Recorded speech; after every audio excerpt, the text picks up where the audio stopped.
Welcome, dear listeners, to another episode of So Very Wrong About Games. Walker, you should be a little closer to the microphone. Oh, sorry. That's fine. We'll fix it in post. My name's Michael Walker.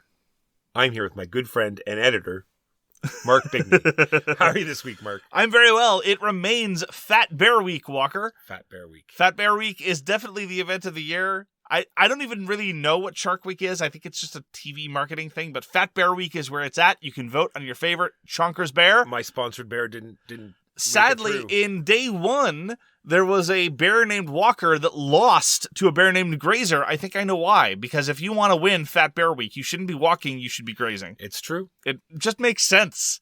You got to work for it. It's the formalism. It absolutely is the case. And honestly, once you see Walker and once you see Grazer, the bear forms, it makes sense why Grazer won. Grazer is an excellent fat bear.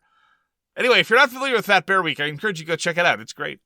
We're going to talk about some board games, though. Oh, really? We're going to talk about the games we played last week and the news and why it didn't matter. And then our main review of the week, which is going to be City of the Great Machine. Mark, what did you get to play this week? I got to play Undaunted Stalingrad. I'm sorry, Walker, you've been fired. Apparently. Yeah. Well, I saved all the information from our relatively brief excursion into the Stalingrad campaign, so it can be reconstructed on a moment's notice.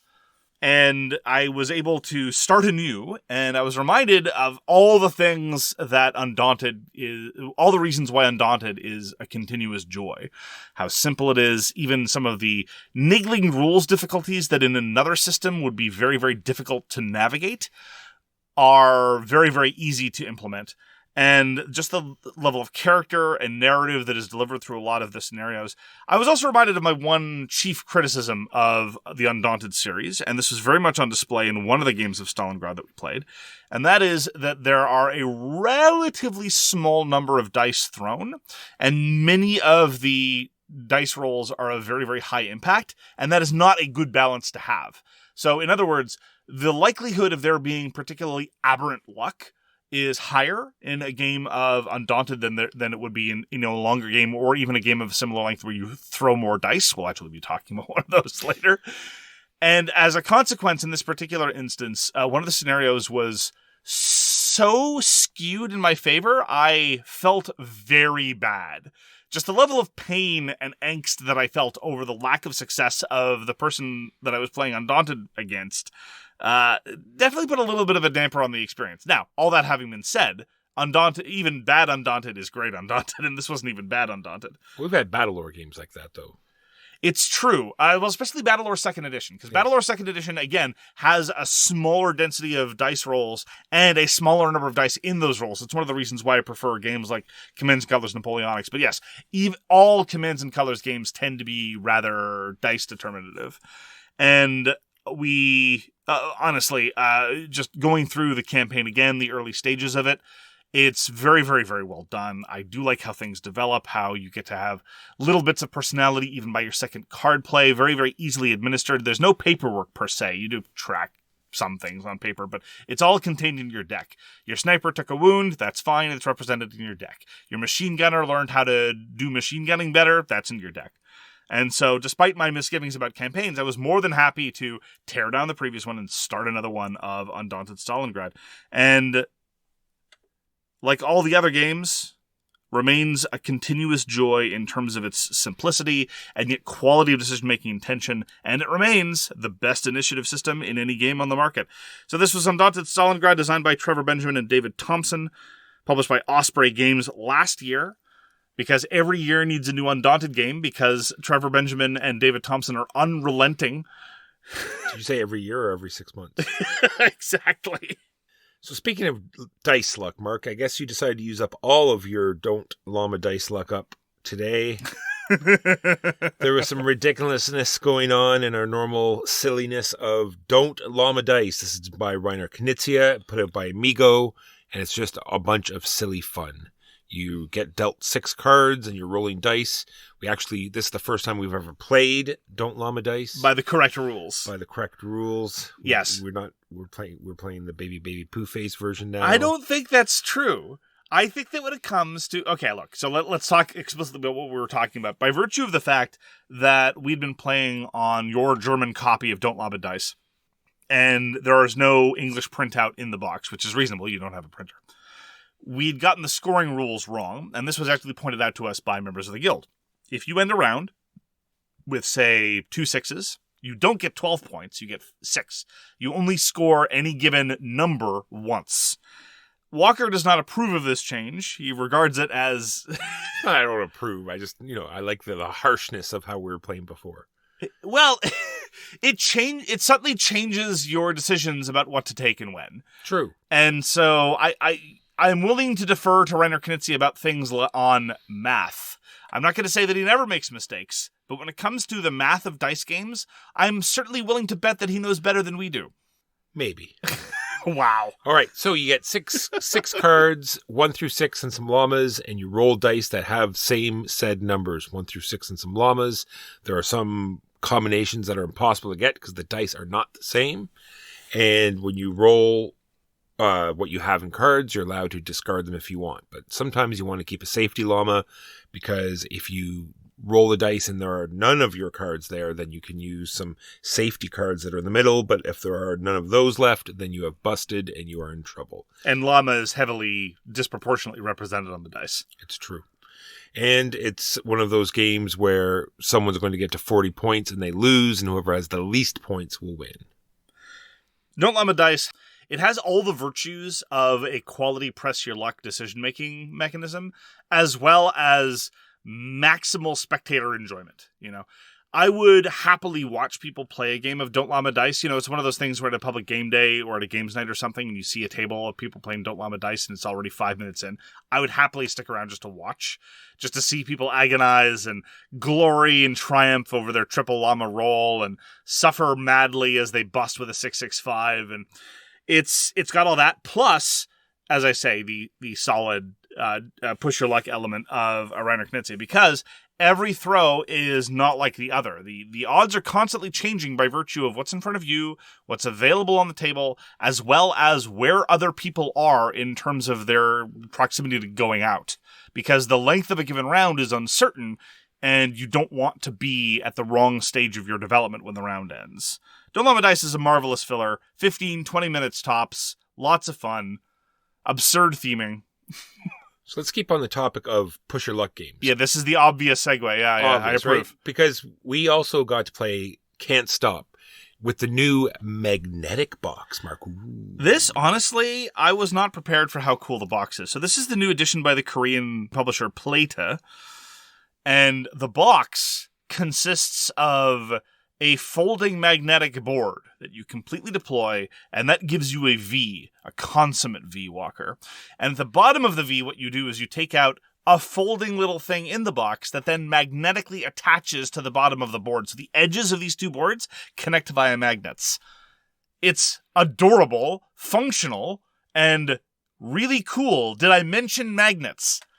Now, the only things that are not magnets are pieces, which is unfortunate. But still, yeah, you were a bit disappointed by that. Yeah, but still, the box is very nice cool. wood. And I like when you said that the folding piece connects, but not only does that, it helps hold the board down. It's true. So not only does it fit together, but it keeps it all nice and flat to the table. And it's a really, really small box. Keep in mind, the version of Can't Stop to which I was first introduced was one of the original Milton Bradley huge red stop sign plastic versions, which are bigger box than most contemporary Euro games now. And because when I started gaming in Cambridge, Can't Stop was the intro/filler of choice for reasons, quite frankly, passing understanding to me. But this new edition is marvelous. So what you're doing in Can't Stop is you are rolling 4 dice, and then you can link up any combinations of those 4 dice that you like, and you start moving up these tracks that are numbered 2 to 12. But you can only move up 3 of them per turn. And as soon as you've sort of maneuvered your way into the 3 that you're moving up for this turn, if you roll a combination on the dice that doesn't represent one of those 3, then you've busted. And you're allowed to stop at any time and mark your progress on those tracks. And so you're slowly moving up these different tracks, and whoever gets to the top of 3 tracks first wins. So what do you think of Can't Stop, Walker? We acquired this copy on your say-so, partially by virtue of your enthusiasm for its implementation on Board Game Arena, and I think partially by virtue of, magnets. 90% magnets.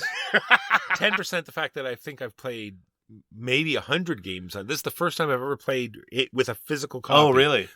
I've always played it on Board Game Arena. It's very fast. Yes. And just for that reason, I don't they use the tutorial for Board Game Arena by leading you through a game of Can't Stop? That I'm not sure. I seem to recall that I was made to play a game of Can't Stop when signing up for Board Game Arena. It could very well be, because they give you all the choices of the dice. You just click on what you want. You zip through a game very quickly. It's one of the games, like, if people are trying to get to like alpha game status where you can play test some of the new games, Can't Stop is definitely one of the ones they play.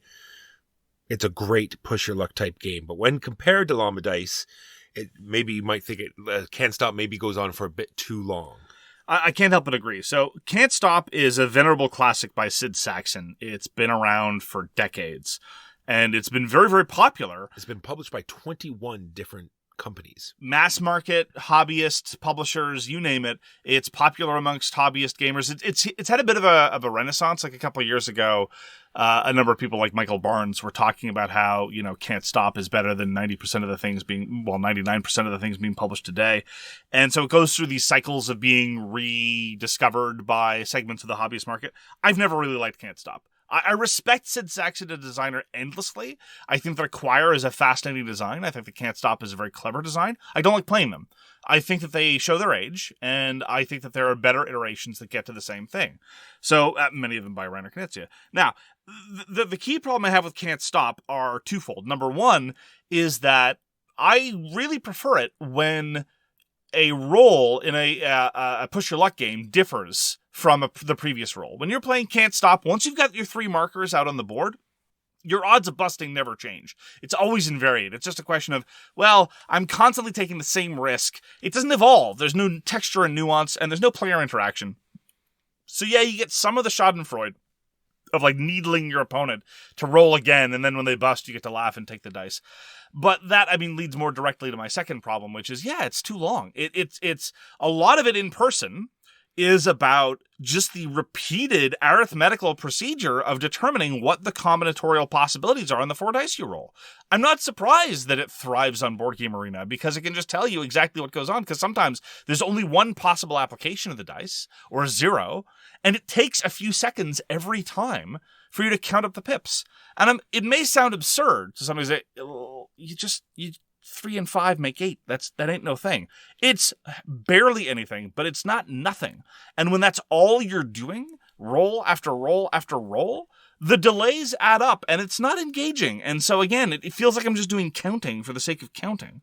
So Can't Stop has never really done it for me. As I say, it was very popular in Cambridge when I first started up in the hobby. They even had an obnoxious variant that when you told me about it, I don't think it's obnoxious at all. I think we should, Oh my goodness. I'd like to play with oh my goodness, no, I'm getting flashbacks, please. I thought I'd gotten away. The variant is Can't Stop on top, whereby you are not allowed to go out voluntarily if your marker is currently on top of somebody else's marker. Now, what this does is it takes a game with precious few choices and removes more of the options. I think that adds more options, because if you're behind someone, you decide, do I want to roll? Because if I roll and hit, I'm going to be on top. I'm going to be forced to roll. Or do I stop now and mark my spot and then try to, push ahead on my next turn? Can't Stop on top is bad. Okay. I'll take your word for it. I have not played it. Okay. And that's Can't Stop, designed by Sid Sackson and put out by everyone. We get to play Hybris Disordered Cosmos. This was that name. It's it doesn't tingly on the tongue. It's something, all right. By Damien Chauvreau, who is also one of the artists, for what it's worth. Published by Aurora Game Studio after successful crowdfunding. And Hybris Disordered Cosmos is very much in the sort of more is more theory applied to worker placement. Now, there are a couple of games like this that are swag favorites. One of them is Anachrony. A lot of people like Anachrony around here. Another one, which is a little more niche, is Argent the Consortium. I've finally come to terms with Argent the Consortium. And there are ways to do this that are, maintain the same core elements of worker placement, but lord on a bunch of additional stuff. Now, stuff for stuff's sake is not something we like, but you can nonetheless get to a rather sprawling experience, preferably heavily thematic while doing that. And that's very much the sort of thing that Hybris is going for. I adore 95% of what Hybris does. And the remaining 5% that I completely loathe and utterly alienates me ruins the entire thing. Consequently, Hybris has been one of the most frustrating experiences of the past few months in terms of new games trying, because I feel like it's real close to something I would really like. Now, even then, in that context, it would be highly idiosyncratic because a lot of my appreciation comes from the theme. This is more or less the same theme as Lords of Hellas, which is to say sci-fi, vaguely cyberpunky kind of Greek myths. But the idea here is that it's just after the Titanomachy, Kronos and the Titans have just been defeated, but the Olympians are not yet gods. They're trying to become gods. They're trying to assert their dominance in this new era of chaos. The old gods are dead. The new gods have yet to rise. And so you're competing amongst the other Olympians to become a god. And there are lots of cool upgrades, like you work to unlock Odysseus by all these cool things, and then you get a new special ability. Oh, I'm so frustrated. I did not feel like any of this was going on when I was playing this game. Sure, yeah, that's fair. It was so weird. It had this very... it was weird. It was definitely weird. It had this very disconnected, because we're going to be talking about this at the end, very disconnected sort of hidden worker placement. You know, you're going to put down a token. You're going to commit at the top of the round to where you're going to go. And it's really going to matter. And it usually doesn't. And then it has this other weird... I'm going to correlate it to Daddy, Daddy, are we there yet? Or Daddy, Daddy, I want a bike. And so the villagers say, oh, great God, can you give us a bike? And you're like, okay, wait. I can get you a bike. I just got to drop the blueprints. And then, so you take a turn drawing up the blueprints. And then other people might draw blueprints, right? So your blueprints sort of shuffle along. And it's like, Daddy, is my bike ready? No, okay, it's not ready yet. I got to send your bike to the factory. So off goes the bike to the factory. And then you take some actions to move it along the factory. Maybe some other people will take actions and it'll move along the factory later. And then, finally they can we ride? No, you can't ride the bike yet. I got to go pick up the bike. So then it's yet another action to bring the bike home. And now, hold on. Once you bring the bike home, I would argue, and I believe this, and we might disagree, I would argue that once taking the bike home, if you then got to ride the bike, I wouldn't mind, because it's a really great bike. Yeah. We're talking about like Pee-wee's Big Adventure bike quality here. No, really, it's how you win. I'm agreeing with you. Oh, you agree.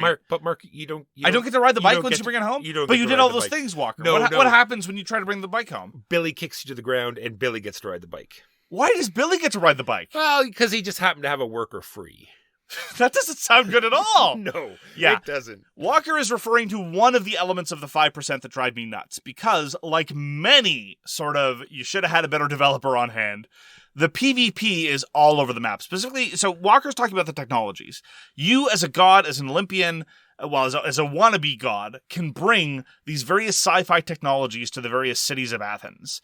And partially there are too many texts. That part is just too many details, but I think with multiple plays you'd start to get a better handle on the texts available for you, and at least they're not randomized, so you don't have to worry about the good ones being buried or something. Yeah, it's very much like Orleans, right? Where you good analogy. You look through the multitude of different things you can build, and then the player aid at least is exhaustive and covers all of them. And there are a number of steps to bring a technology to fruition. All of that is balanced by the fact that once a technology is successfully deployed into the Greek Isles, you are showered in points and bennies. It's by far the most lucrative thing you can do. And that part's fine. Again, we said it's an in-depth, involved worker placement game that might take a while. It's okay that it takes a few steps to shepherd things into fruition. And again, it leads to the scoring feeling semi-focused. But then Billy comes by, because once you deploy the technology, oh my god, this is so silly.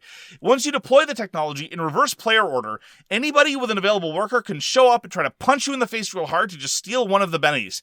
And one of the bennies will be a function of one of the tracks that you've saved up, and then your track gets blanked out. It would be that little detail. I don't think it would make the game significantly better, but that little detail in Hybris really chafes me, right? The fact that it's your virtue track that they get to steal, and then your virtue track, if it were their virtue track, just to show up and say, no, I'm going to come take the credit, so I get to cash in my... No, they cash in your track. Oh my goodness. Right. I stole 6 points of Huey's. Yes.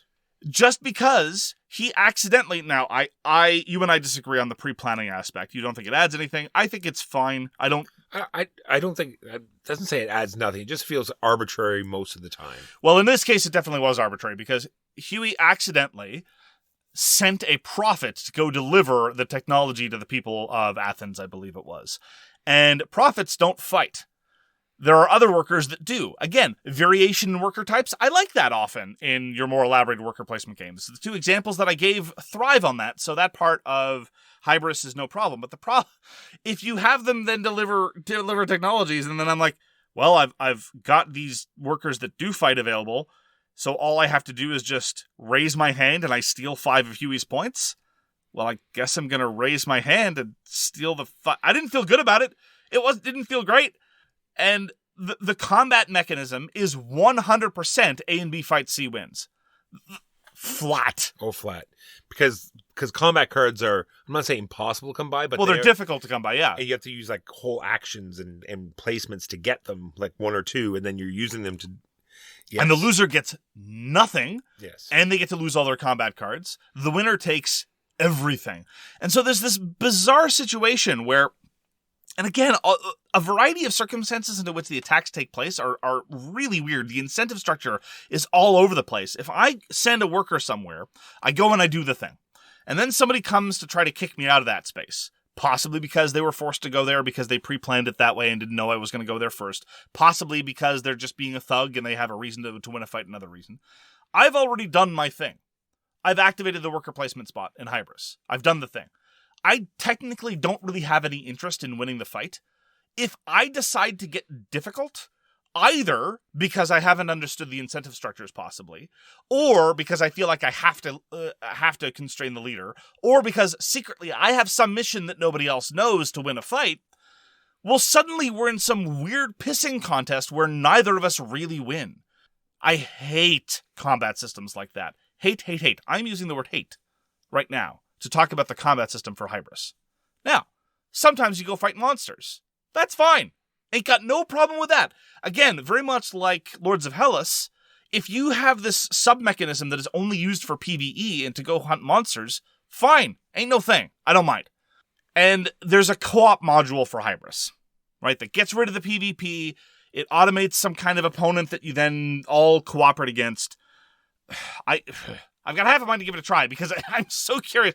And Huey was interested in giving it a shot. Maybe the 2 of us will give it a try sometime. I would gladly play it again. But still, there's so much handcuffy there because you have to pay for every time you place a normal worker, except for your god, you have to pay a resource. It's also, at the end of every round, there's a ridiculous card that beats you all down. It's like, oh, see all those... Every other round, all those gains that you made, well... whatever. You can protect yourself against half of it. But still, it's just building up for the sake of being beat down. All those things I don't mind about the economy, frankly. The one part of the economy in Hybris that I detest, though, is that I talked about unlocking these bennies. And it's really cool. When you get a benefit, what you do is you remove something blocking one of your benefits on your player board, but it can only be the leftmost thing on a given upgrade. So you have to time things with a kind of consideration. You don't want to be in a position where you can unlock a spark, but you don't have any sparks that are yet to take out. Same thing with unlocking heroes and prophets. All that part is really cool, and when I read about that in the rulebook, I was very excited. The problem is, with respect to 2 of those core resources, namely temples and heroes, or prophets sometimes, the only way you get to do that is by taking a certain action card Benny. These action cards at the top of the round that you draft and they give you a Benny and they give everyone else a Benny. That's fine. But they built in like core economic progress into these cards and gate locked it between those cards exclusively. It's very much like Twilight Imperium 4 where you have 6 different sort of things you can choose from at the beginning of the round, and everyone picks those, and then the main person does the top of the action and everyone else gets to do the bottom of the action. But the bottom of but here it's only the top of the action that gets to do anything. That's it would be like, and am I defending Twilight Imperium now? I think so. Is this what Hybris Disordered Cosmos has made me do? It's about to happen. What's the episode number? I got to make sure I write this down. In Twilight Imperium 4, if somebody takes the technology action, people can follow. It's expensive, but they can do it. And so it's like, all right, I'm either not going to take it or someone else is probably going to stake it from me. I can try to set things up so that you can follow if need be, right? Because technology is super important in Twilight Imperium 4. Similarly, getting your temples out is super important in Hybris Disordered Cosmos. There's only one way to do it reliably. And it's not like there are a whole bunch of opportunities that arise organically for you to do it another way. No. It's pretty much just that. That part really frustrated me. So with a slightly different economy... Before you go off... Yeah. Because they tied in with the placement of your god on top of that. So in Twilight Imperium, you can sort of gauge those interesting actions in the round. Like that technology one, you said, I could take that and realize people need to quickly... do stuff to get that. So I'm just going to do that immediately. So no one's going to have a chance to build up the resources they need. Sure. In this, it's tied to your god. So if you need to place your god, well, then guess what? You're using your card as well, because that's when you have to do it. I'm just saying. I think it's more grist for timing elements. When you use your god, because it is in your advantage to keep your god in reserve for a variety of reasons. Again, the aforementioned big leaguing, which I don't like. The ability to, because the god can go wherever it wants. I mean, prophets and heroes, they have to take a boat to get somewhere. Gods just show up. Bamf. So that part was fine. Look, if Hybris had a different combat system, preferably no PvP, or a PvP system where the loser gets something, or a combat card system where you cycle through combat cards rather than spending them like very, very dear resources. Some combination of those, maybe. And if the core upgrade systems weren't so incredibly arbitrarily tied to just these once-around weird things, I think you'd have a real winner. I mean, it would be a solid contention for something that I really like and really caters to my preferences in the genre of, complicated, elaborated... Overly complicated. I don't know about overly complicated. Elaborated, medium-heavy to heavyweight worker placement games that last maybe about 3 hours-ish. As it is, swing and a miss. I mean, I knew this was likely. Independent, small-time, first-time game publishers biting off more than they can chew. As I was reading the rulebook, I'm like, wow, this looks really promising. And then I get to the combat, I'm like, oh, no, this is where it's going to fall apart, isn't it? I was right. Anyway, Hybris Disordered Cosmos. We might try the co-op version at some point. Damien Chauvreau, Aurora Game Studio, 2023. So frustrating. So playing more Praga, Caput, Regni. Online, because it's no longer just on Yakata. It is also on another platform that will go unnamed. Praga is designed by Vladimír Suchý and put out by Delicious Games. It is very interesting in person because it has very moving gears and wheels and stuff. So, but very interesting. It does a reasonably good job of managing the round structure by virtue of cubes falling into a hole. It does, but all of the actions slide along with it. I like it. Okay. So you take tiles and they have 2 actions. You choose one of them. No magnets. It is true. It is no magnets. And you're building cathedrals and you're moving up and you're putting out castles. You have a sideboard with all the actions. You can upgrade those actions. Lots going on. And it has a fascination with eggs that would make John Waters blush. It is true. So it's now also on Board Game Arena. If you want to give it a try, it is there. Still haven't tried Messina 1347. I'm playing that as well at the moment too. I'm Suching it up, Mark. Yes, but you said you were going to show me Messina 1347. Well, we'll have to just get out the real game because I definitely want to play it in real life as opposed to digitally. Sure. Walker, we have a infrequent award-ineligible segment here on So Very Wrong About Games called Swag Presents Masterpiece Theater. It is in honor of our patron, our dear esteemed patron who does not know we exist and would probably ask us to stop if he did. His Grace, the Right Honorable Vincent, Duke of Diesel, Esquire, OBE, PhD. And it was spawned, actually, by errant comments made when we first played the Prospero Hall Fast and Furious Highway Heist co-op game. Well, I played Fast and Furious Highway Heist again. I introduced it to the Louis, and great fun was had by all. The moment I started explaining how you could get on top of your little car and leap onto the back of a semi in order to offload, and this is the thing that's important to remember. They don't emphasize this in the game scenario. There are 3 scenarios, all of which are ridiculous. But the thing is, you have these souped-up cars, and you're jumping all over the place in order to steal. Do you remember what it is? Oh yeah, DVD players.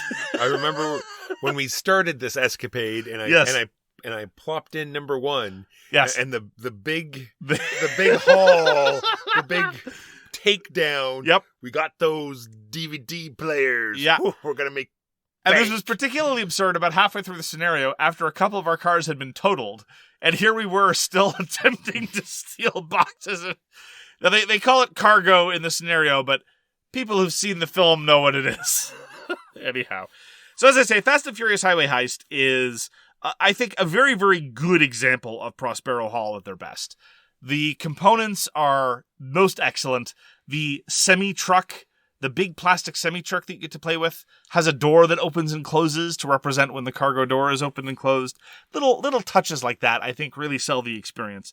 Now, the key criticism I have of Fast and Furious Highway Heist is that it is very, very luck dependent. Basically, all you're doing is you're making these checks over and over. You're just pitching dice, and there's not really a good way to modify the results very well. You can use these nitrous canisters to juice your successes, as it were, but they are very hard to come by, and it always feels like a waste to spend a full action rejuvenating them. So in effect, what you end up doing is you end up kind of trapped in a cycle of wasting all these actions with failed checks because you can't be bothered to waste half your turn getting them back. It's a whole thing.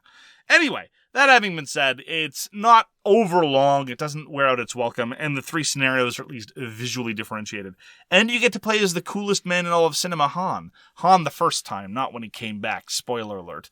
Not reincarnated. Yeah. Long-haired Zombie. Han. Zombie Han. Han. Yeah, exactly. Long-haired Han that constantly snacked and hit on Gal Gadot. That's the Han we're talking about. Han in a muscle car, that's what I'm there for. Anyway, Fast and Furious Highway Heist, I think it's one of the better games by Prospero Hall. I really like their Funkoverse strategy game, which is really just a skirmish game. And I also really like Top Gun with all its absurdity with the volleyball leading to dogfighting. And it's some cute stuff. There's stuff there for hobbyists. There's stuff there for non-hobbyists. And it's an enjoyable co-op game. What can I say? It's not the deepest thing in the world. I wouldn't want to play it all the time, as evidenced by the fact that there's been several years between playings of Fast and Furious Highway Heist. But I saw it on my shelf. I needed something for the Louis, and I thought, this'll do. And sure enough, everyone very much enjoyed it. Fast and Furious Highway Heist by Prospero Hall, published by Funko Games in 2021.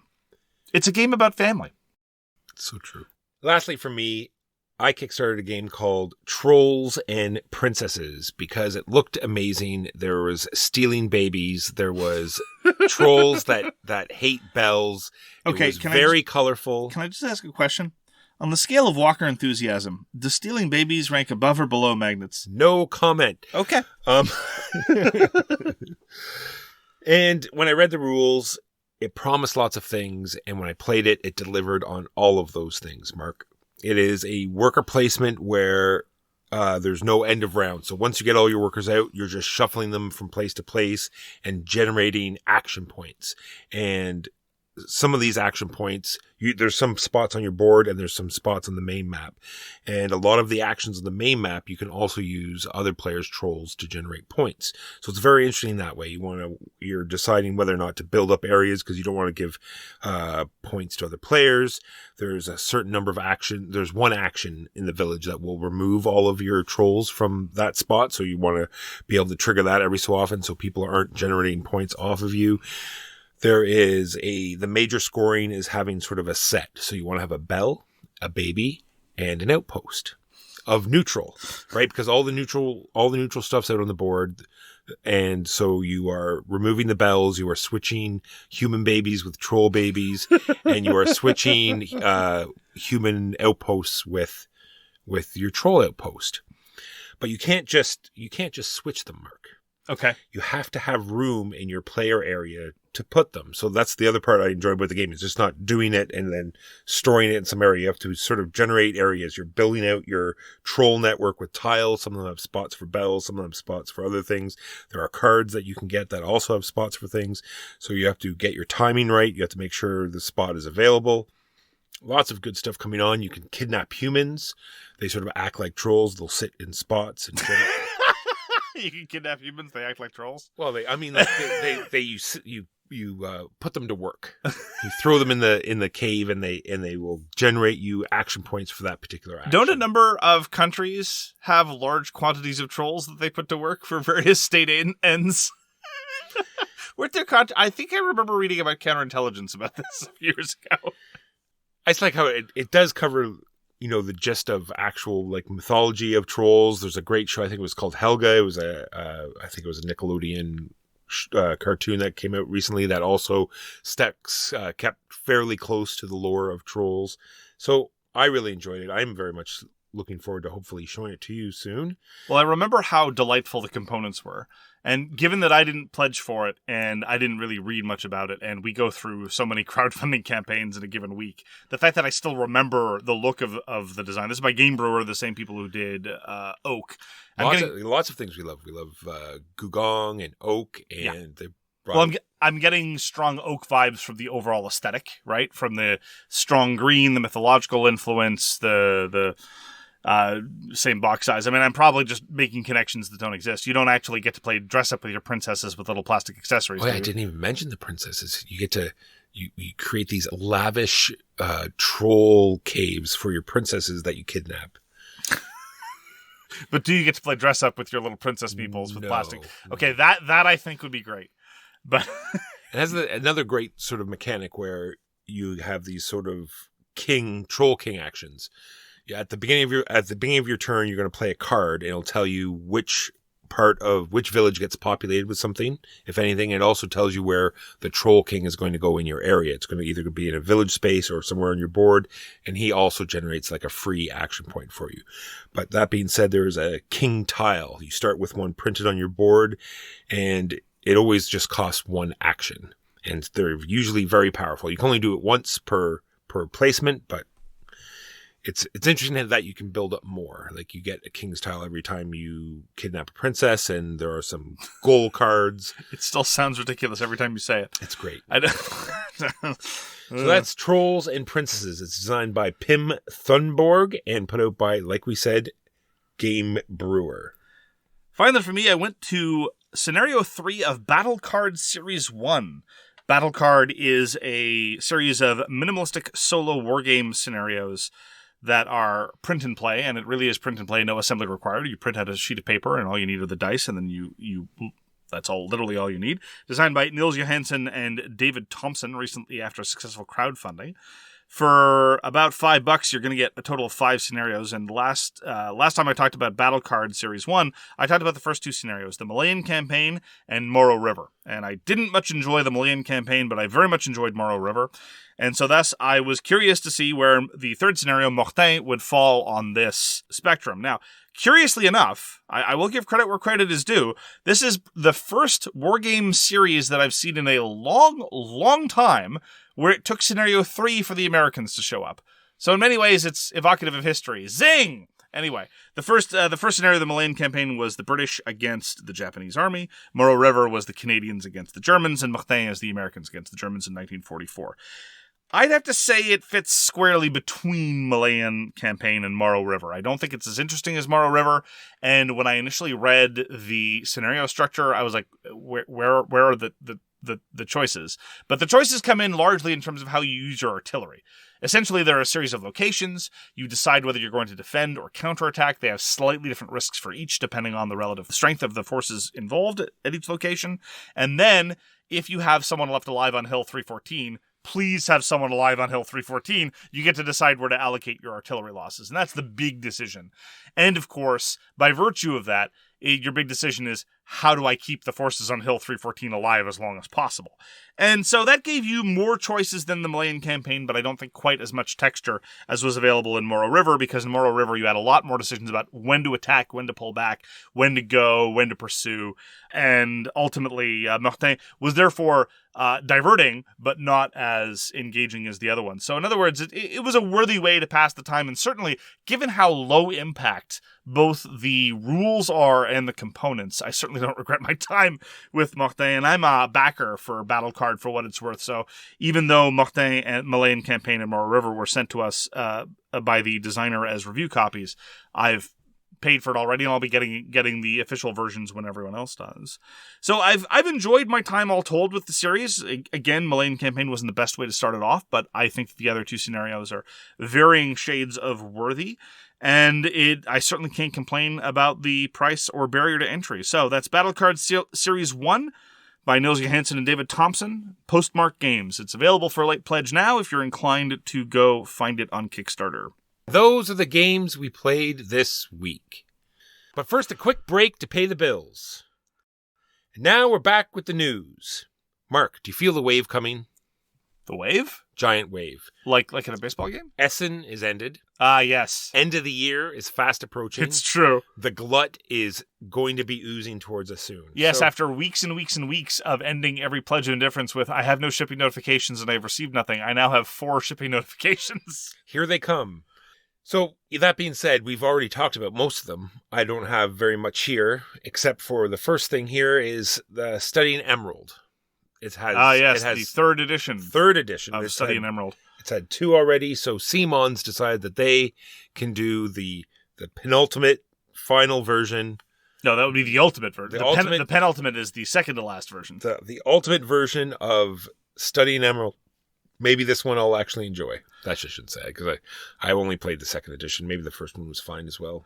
No, I've personally found both of them sort of mirror studies in lack of success. The first one was cumbersome, creaky, and very, very, very fragile. The second one was blanched of all the interesting stuff that made the first one at least show promise. And therefore was incredibly dull. And I don't think anyone really prefers the second edition, really. Because at least the first edition, there was a spark of something. Second edition was just dull, dull, dull, dull, dull. I am not optimistic that Simon would be able to do anything with this kind of structure. But who knows? We've been wrong before. And lastly for me, Star Trek Into the Unknown, Mark. I think they already had like a sort of X-Wing game. I think it was called Attack Wing or something that already had Star Trek. So this is going to be a new one, though. Oh. But there's going to be all sorts of like campaign-y, sort of not all space combat, some other stuff. Oh. So which Star Trek property is it themed around? It is themed around Next Generation. Oh, okay. It's going to be That's weird. It's going to be exploring the Alpha Quadrant. Oh. All right.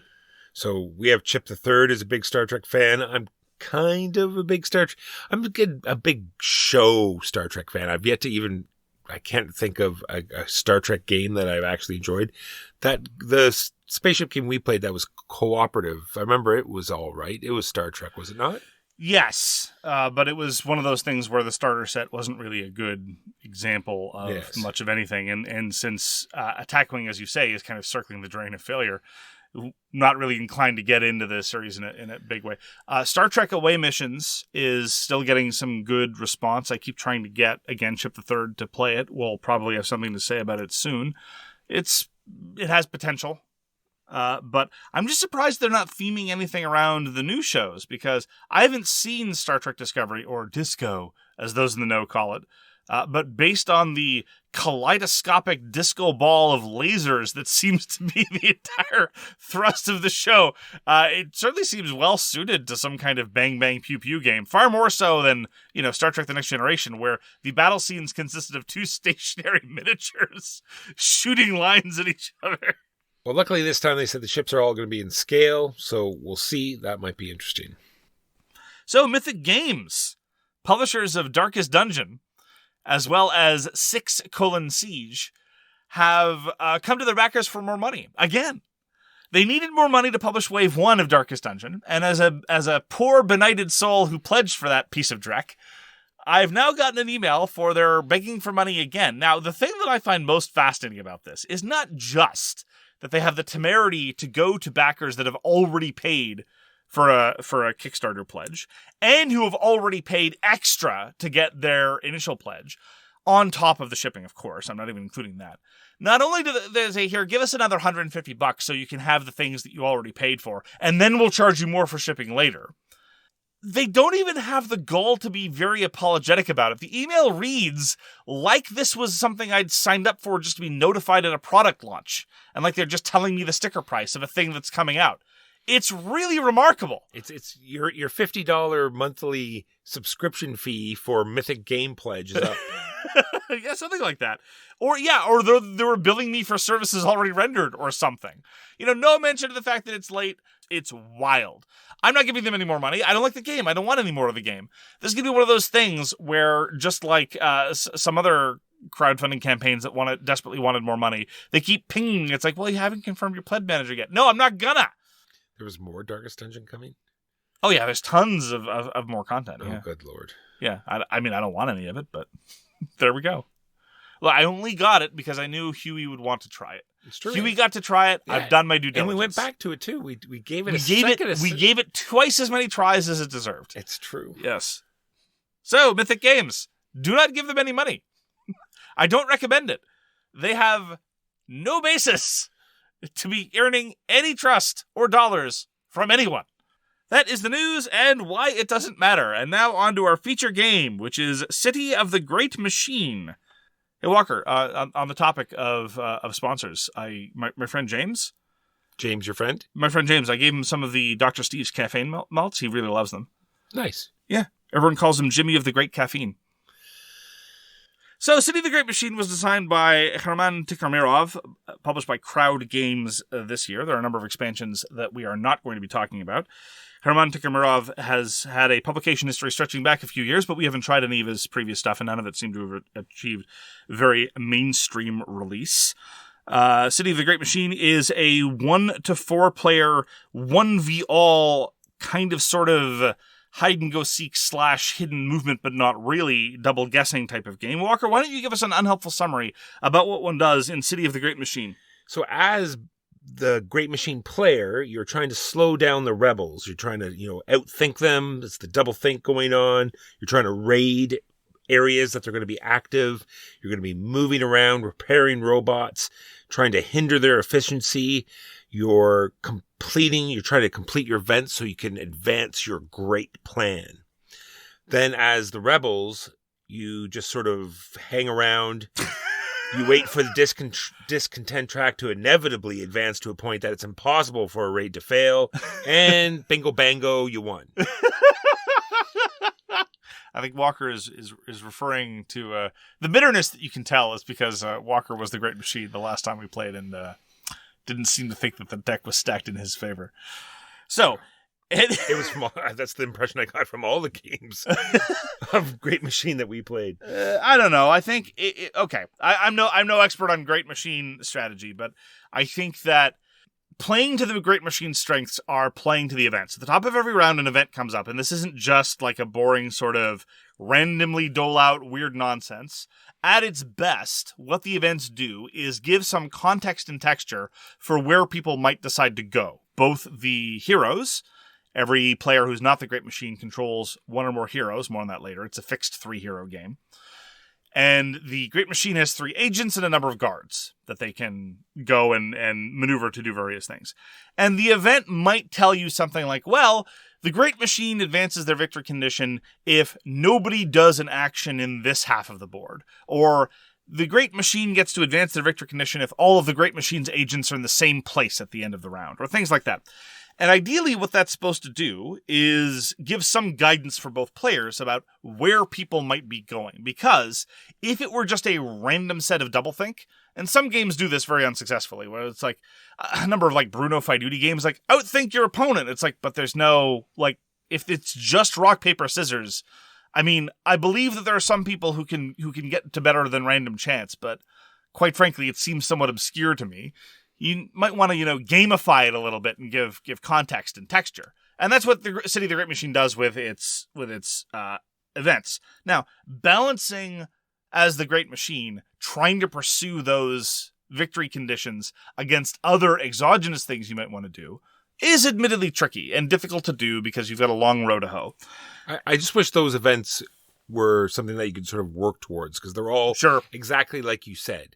They're either something that the players can't stop you from doing, like they can't stop you from putting all the agents in the same spot. Yes. Or something that the Great Machine, there's no way for him to stop the agents from doing the thing that will stop them from getting the point. I don't know about nothing. I mean, so for example, in the context of situations where the Great Machine decides to put all of their agents in the same sector, what that means is that the heroes basically get to operate untrammeled in the other sectors. And you might figure that out as a hero looking at where the agents are and where they might decide to rendezvous, because movement in City of the Great Machine is very expensive for everybody. It's one of the key things you're going to be doing with your very limited currency, just getting from place to place. Because if you stay in the same place for too long, you're asking to get arrested. Or you're asking for not being able to arrest anybody. In the case, I think your second example, though, is more compelling. There are a number of events that say something to the effect of, spend this amount of currency to either prevent the advancement of the victor condition or to do the advancement of the victor condition, depending on whether you're the hero or a great machine, respectively. Those I find less interesting, because it encourages you not to do something. It encourages you just to, save up for throwing money at this problem, and it doesn't give particular guidance on where you're apt to go. So I agree with you that some of them are more interesting than others. That is for sure. So I'll just give some quick context. So what we're talking about, people make sense of, maybe they have no idea. So what you're doing in the City of the Great Machine is there are 3 figures for the Great Machine. They move around and try to think about where the rebels are going to be. And what the rebels are doing is that they're looking at all these civilians. They're littered all around the board, and they're trying to figure out the levels of those civilians. How angry are they? How likely are they to say, stick it to the man? And they get to shift. They have some actions that might let them shift around. And what you're trying to do is get low ones. They're numbered 1 through 5, and then their levels slowly, their way they can activate slowly goes up. Like level 1s are all active, and then level 1s and 2s will be all active. But anyways, trying to get them low, and then it's based on how many guards are there, and then you're trying to get these riots to happen. You get 3 riots, and the good guys win. And if the Great Machine advances their plan all the way to the end, they will win. You sound really excited about it, Walker. And then there's the setup. Let's go right back to the beginning. There are 9 boards that you're going to set up as districts in a particular order, so you got to make sure that's set up right. Well, there's a way to do it competitively, which I've tried. It doesn't really add a whole heck of a lot. You can either do the specific scenario, or you can do the thing where it's like, well, I place a board, now I place a board. That would be more painful. And then you have to put 27 tokens on these boards, and then you have to set up 19 meeples on all of these boards. And then the players get to pick one of 6 different characters. So all the characters are sort of all interesting. They all have their own special ability. They all have a certain amount of money that they're allowed to carry. And then you're off to the races. Yeah, so might as well talk about this now. One of my key criticisms of City of the Great Machine is the fact that it is a fixed player count game. It is what we sometimes used to call, following Brian Bankler, a fixed fun game. There's going to be the same amount of gameplay regardless of the number of players you have. And if you have 2 players, it's fine. If you have 4 players, it's kind of okay, but playing a single hero isn't very fun, in my experience. And 3 players is not something we ever did, largely because I really don't like it, where there's 3 characters doled out between 2 players. There's not really a good way to do it. We've tried it where one player controls 2 and the other controls 1. That feels weird. There's the one where everyone has their own and the other one is shared. That feels weird too. I don't think there's a good way around it. And consequently, I really think that City of the Great Machine is best as a 2-player game, to be frank. Yeah, we played it at 2. It zoomed along much quicker and was a lot more interesting. It's faster, and there's more for the heroes to do. I've played as 1 hero, I've played as 3 heroes, and let me tell you, 3 heroes is vastly more interesting. One of the reasons that it is better as a 2-player game, because if you do get raided, if you happen to choose the same location as, because what happens is all of the good team, they choose a location card, because you have 1 of every location, except 1 will randomly be pulled out of your deck at the beginning of the game. You'll know which one it is, but the Great Machine player will not. So everyone chooses where they're going to do their action, put it down on the table. Then the Great Machine does all of their actions. They say, okay, I'm going to raid here and move these robots around and so forth. Then the players reveal where they want to do their actions. And if they happen to go where there was a raid, they can be detained. And there are 3 possible things you can do to somebody who's been detained, 2 of which entail that hero forfeiting the remainder of their turn. Yeah, so in a 4-player game, that means they just do nothing. Yeah. It's not great. It is not amusing.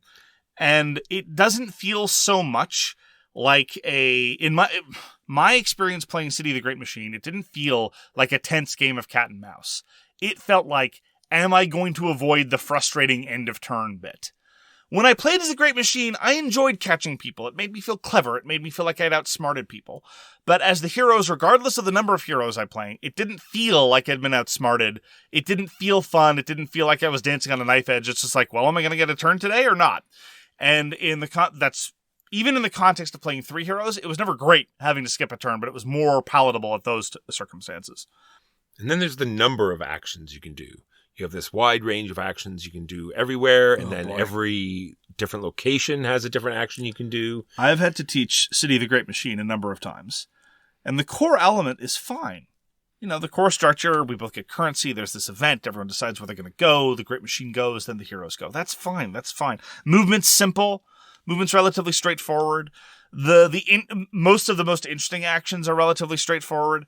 And then there's the dizzying array of special location actions. Now, it's not that burdensome, quite frankly. I mean, compared to the amount of things that one can do even in a medium-heavy worker placement game, it's not a huge deal. It's this thing where you're explaining the overall thrust of the game. It's like, and here's the list of things that can be done, and everyone's eyes start to glaze over. I don't know if it's just the way I'm explaining the game or what have you. There are reasonably good references in City of the Great Machine, but honestly, even people who've played it a couple times are like, wait, so I get the cards over here and I play them on this side of the board. It's like, no, other way around. Or it's a series of small potential options that just mount up and mount up and mount up until people, by and large, in my experience, regardless of the experience of the gamer, more or less shut down, blinker themselves and say, okay, I'm never going to move a district. I don't care. Or they just pick a whole range of things like, can't be bothered. And then there's a sort of odd multiplier to how much, because everything you do costs money. And then it's going to cost, for the good players, it's going to cost a certain amount of money based on how many guards are in the room. So there's always sort of a question, well, you know, is it when I enter the room or is it when I exit the room? It's like, okay, it's multiplied by how many civilians are in there. It's like, well, how many, oh, wait, no, it's not that. It's how many of the civilians have you looked at already? Or how many do we know? Then that's the number you're going to multiply the guards with. And so it's this sort of weird all over the place. When you started the sentence, I was going to disagree with you, but by the time you ended it, I guess you've got a point.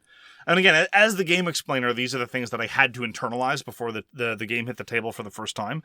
But honestly, you know, but even as I was explaining City of the Great Machine for the first time, about halfway through the list of actions, I was like, oh, wait. Because... And it's frustrating because individually they're extremely simple, right? Like in the central square, the margin by which you either give bond to the Great Machine or increase discontent is the number of citizens minus the number of guards, and nobody remembers that. So you explain it for 7 times till you're blue in the face. Like, wait, why is it 2? It's 2 because it's 4 minus 2. That's why it's 2. But in the context of that, plus how riots work, it's like, well, why is it 6? It's like, well, because there are 3 guards and 2 unidentified citizens. Like, okay, fine. It adds up. So it's weird. It's not that it's an overly complicated game. It's just that all the complexity is loaded in the wrong areas, such that a number of people, yourself included, you had a rough time internalizing the various costs and structures of City of the Great Machine, but you were not alone. And it just seems to be this shuffling of tokens, and it's just I don't understand where the fun is. I can see where the fun would be for some people. It's like a little bit of like take that type thing. It's like, hi, I outmaneuvered you, and I won. You didn't. So I found City of the Great Machine the most fun as the Great Machine. Again, because I found the movement system there felt more engaging, and I had trade-offs with respect to the event, because the events are usually catered towards the Great Machine, and so that pulled me in a couple of different directions, and I got to try to feel like I was outwitting the heroes, and the consequence of catching the heroes was good for me, as opposed to their motivations, which are just so they could get a turn much of the time. You didn't get any satisfaction as the Great Machine catching heroes? No, I did. I enjoyed playing the Great Machine much more than just looking. It's like, yeah, that's a 5. Yeah, that's a 2. It's like, it's like, okay, well, if we wait 2 more turns, that 4 will be active, and then there's no way he could stop a riot there. So yeah. And what the shame is, since we both agree that the Great Machine is the most interesting role to play, the solo/co-op version gets rid of the Great Machine. Oh, and great. Then you're just left playing the heroes. What we don't all get to play as different aspects of the Great Machine, different subroutines. No, alas. Oh. Alas. It's a bit of a shame. I mean, At their best, we could hearken to the simple joys of hidden movement games or catch the leader games or hide and seek games. The joys, the thrills of the narrow escape, the joys of being caught. Something that harkens back to, simpler times like fishing. Like Fishies of the Great Ravine. Yes, it's very much like fishing. But alas, in the context of City of the Great Machine, a lot of that is one-sided and somewhat blunted, and that's unfortunate. There's a game called Not Alone, which was a science fiction game about shipwrecked humans being hunted by an alien. And it worked much the same way. Humans decide where they're going to go secretly, and the alien tries to catch them. And similarly, there were gamified elements to give some texture and context as to where the humans would go. I vastly preferred that to City of the Great Machine. Much faster, much easier to explain, much more flexible in terms of player count. Everyone felt like they had things to do, and a small box game to boot. I would recommend Not Alone over City of the Great Machine. Way more interesting double think. A lot shorter playtime. Yeah. A lot more investing in the situation. Yeah. Yes, I agree with all of those points. Yeah. Has a really cool dial. It's true. The dial is very boss. The dial is interesting. Honestly, I find all the components really well done. Yeah. The aesthetic is solidly steampunk. Like unapologetic, not like steampunk Greek mythology or steampunk but with cybernetics or with a different take on cybernetics rather. But like really just like monocles, gears, and top hats steampunk, straightforward. I don't have any problem with that. I don't object to it at all. It's reasonably well executed. I like the fact that the cast is ethnically and diverse and is a good representation of women. That's fine. All that part's great. The money's two-sided, which is kind of interesting. One side's for the Great Machine, the other side is for the bond versus trust. Yeah, there's one of the major district actions is to actually manipulate the board. You get to take a whole section of the board and it floats around to the other side. Conceptually cool and almost never happens because it's the 13th unique action, and the restrictions are a list of things, and by that point everyone's checked out of the rules explanation. It sounds cool. I've seen it done really cool once. Two heroes had coordinated in terms of movement. The one earlier in turn order, well, that's the other thing. The turn order is fixed, which is weird, which means that if you're last in turn order, you never set anyone up. No. You always have to get everyone else to set you up, which doesn't feel as satisfying. It really narrows the range of those cool plays. But anyway, there was this cool play where player A moved the district somewhere, and then player B moved off of that district into some place that the City of Great Machine would never expect them to be. And then the Great Machine has some interesting moves with the guards, because like we said, the guard management is crucial. The money that the rebels have to pay is based on how many guards, so you can sort of flood an area with guards, so their actions will cost more, but then that is making the actions in the other place, because it's a fixed number of guards will make the actions in the other.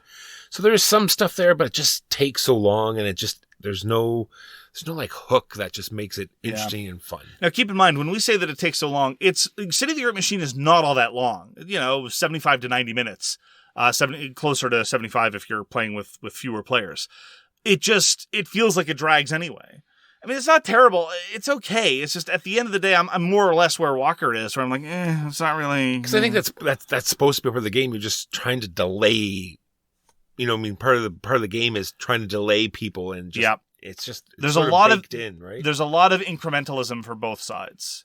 And consequently, those moments of clever evasion or clever action are few and far between. Most turns are just like, well, okay, I guess I tick up the dial one.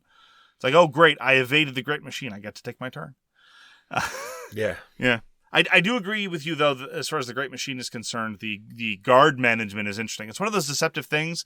The guards are these small orange wooden pieces, and oftentimes they're vastly more consequential than the so-called agents, which are much larger plastic miniatures. And look way cool. And look way cooler, sure. And so thus you might be deceived into thinking that the agents are where it's at, but actually guard management is crucial and one of the key things that can scupper the plans of the heroes. Anyway, so that's another interesting element that is unfortunately let down a little bit by some graphic design choices. When I think of regrettable graphic design, I also think of one of the most mediocre strip clubs on the West Island of Montreal called Titties of the Great Lachine. Can we stop now? Really? I think this is gold. Do you have a list of these puns? I've only got one left. Started with okay. I've only got one left. All right. Get it over with.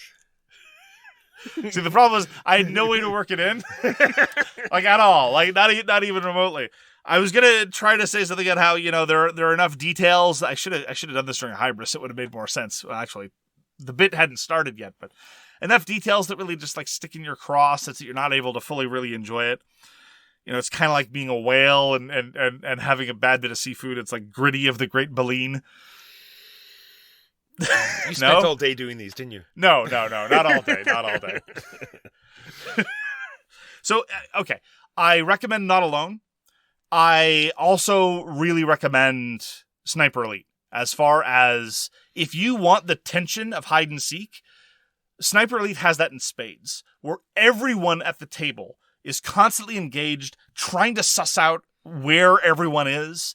Those feelings of the narrow escape, of the daring, bold masterstroke of an action, the clever interception, all of those things that I kept feeling like City of the Great Machine was trying to get to and never did. Those are things that I really felt in Sniper Elite. Different kinds of games, but like every turn, constantly. Yeah. Well, not constantly. There were turns. Well, that's just it. It manages tension really well. Yeah. During those turns where you're not like cornering or setting out a cordon, there's nonetheless the crucial decision of how to then spread out the net again. That's right. Or like, are we in the totally wrong area? It's like, right. You think you're like cloak boxing in this, and then you suddenly realize, wait, he could have got out. Okay, ping again. Yeah. Okay. We might. And here's a key difference, right? And this is a structural difference that I think really displays some of the reasons why City of the Great Machine feels like comparatively a chore, and Sniper Elite moves along at a great clip and feels so much more interactive. There is one hidden player in Sniper Elite. The other three players get to openly talk about what they're doing with each other. And so everyone at the table gets to be talking. Whereas in City of the Great Machine, the people who are coordinating with each other, they can't really talk about what they're doing without really tipping their hand to the Great Machine. You're allowed to say whatever you want, but everything you say has to be in presence of that player. What else are you going to say? It's like, I'm going to raise discontent? Well, then you know where you're going. Like, there's almost nothing you can say. I can see it being much more interesting if there was the open conversation like there is in Sniper Elite. Because then for those players that weren't quite sure what's going on or how a raid worked, exactly, you could just sort of bring them through the motions, and we're doing this, and if we do that, then the raid's going to work, right? Yes, absolutely. So in other words, clever play is, or the really clever plays, the really interesting horizon of plays, pretty much only exist in the 2-player version. Yeah. But even 2-player, I'd rather play Sniper Elite, so. Yes. Well, that's going to do it for this week. Thank you very, very much for joining us. If you'd like to get in touch with us, you can find all our information at sowronggames.com/contact. You can find a whole bunch of great stuff on sowronggames.com. We highly recommend it. We read everything you send us, and we'll get back to you if we can. Thank you very, very much for having decided to spend some time with us. We hope to see you again soon. Please do take care. Peace! You've been listening to So Very Wrong About Games, produced by Michael Walker and edited by Mark Bigney. Special thanks goes to What Does It Eat for generously allowing us to use their most excellent song, FOS, as our theme. You can find them at whatdoesiteat.com. You can reach us by email at soverywrongaboutgames@gmail.com or on Twitter at sowronggames. Thanks very much, see you next time, and always, try to be right, but remember you are so very wrong.